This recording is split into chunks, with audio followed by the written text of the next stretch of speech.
Hi viewers, இன்றைக்கி வந்து கசகசாவும் 2 spoon கசகசா 2 ஸ்பூன் அரிசி போட்டு ஒரு நல்ல பாயாசம் பண்ணலாங்க. கொஞ்சமாக தான் போடுறேன் நான், கரெக்டாக 2 ஸ்பூன் போட்டுக்கோங்க. அதே போல் அரிசி 2 ஸ்பூன் பச்சரிசிங்க. இதை நல்லா வறுத்து எடுத்துக்கலாம். இது நல்லா ப்ரௌன் கலராக வரத்துலேயே நம்ம நல்லா வறுத்து எடுத்துக்கலாங்க. இப்போ பார்த்திங்கன்னா நல்லா வறுத்தாச்சு. இப்போ இதை நல்லா ஆற விட்டுறலாம். இப்போ நான் 1 கப்பு வெல்லம் எடுத்துருக்கேங்க. அந்த மொத்தமாக 4 ஸ்பூன் எடுத்ததுக்கு இதுக்கு 1 கப்பு தண்ணி ஊற்றி நல்லா கரைச்சி வடிகட்டி எடுத்துக்கலாம். இப்போ வெல்லம் நல்லா கரைஞ்சிருச்சுங்க. இது வடிகட்டி எடுத்துக்கலாம். இப்போ இதில் வந்து ஒரு பாதி மூடியில் கொஞ்சம் காவாசி தேங்காய் திருவுனதுங்க. அதை இதில் போட்டுக்கலாம் மிக்ஸி ஜாரில்.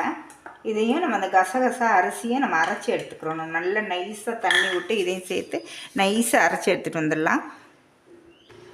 இப்போ பாருங்கள், நைஸாக அரைச்சிட்டேன். அதை இதில் சேர்த்துக்கலாங்க.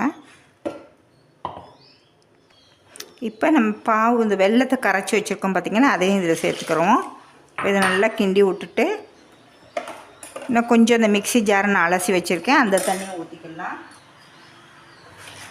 இவ்வளோதாங்க. நல்லா அடுப்பில் வச்சு நம்ம ரெடி பண்ணலாம். இப்போ பாயாசம் இப்போ கொஞ்சமாக டேஸ்ட்டுக்கு உப்பு சேர்த்துக்கலாம். இப்போ இதை நல்லா மிக்ஸ் பண்ணி விட்டுட்டு நல்லா வெந்து வரட்டும். இந்த தண்ணி போதும். கடைசியில் உங்களுக்கு நீங்கள் உடனே சாப்பிட்ல அப்படின்னா லேட்டாக சாப்பிட்டிங்கன்னா பால் காய்ச்சினது இருந்துச்சுன்னா கட்டியானால் ஊற்றிக்கலாம். இது நல்லா வேகட்டுங்க. இப்போ பார்த்தீங்கன்னா நல்லா திக்காயிடுச்சு. என்னடா கசகசால பாயாசம்னு நினைக்காதீங்க, அப்படி ஒரு வாசனையாக அவ்வளோ நல்லாயிருக்கும். நீங்கள் ஒரு வாட்டி செஞ்சு பார்த்தீங்கன்னா ஈஸியாக செஞ்சிடலாம். ரொம்ப சாமானும் தேவையில்லை, கம்மியாக தான் தேவை. இப்போ இதை வந்து முந்திரி திராட்சை போட்டு ஏலக்காய் போட்டு நம்ம இறக்கிடலாங்க. இதில் கொஞ்சம் ஏலக்காய் பவுடர் சேர்த்துக்கலாம். முந்திரி திராட்சை நெய்யில் வறுத்தது அதையும் இதில் சேர்த்துக்கலாம். இவ்வளோதாங்க. ஈஸியாக சிம்பிளான ஒரு பாயசம். பாருங்கள் எவ்வளோ திக்காக இருக்குதுன்னு சொல்லி. இன்னும் கொஞ்சம் நேரம் கட்டி ஆயிடுச்சுன்னா நீங்கள் பால் சேர்த்துக்கோங்க. இந்த மாதிரி ஒரு வாட்டி நீங்களும் செஞ்சு பாருங்கள். வீடியோட எண்டுக்கு வந்தாச்சுங்க. தேங்க்ஸ் ஃபார் வாட்சிங். லைக் பண்ணுங்கள், ஷேர் பண்ணுங்கள், கீழே உள்ள பெல் பட்டனை ப்ரெஸ் பண்ணுங்கள். நெக்ஸ்ட் ஒரு வீடியோவில் உங்களை மீட் பண்ணுங்கள்.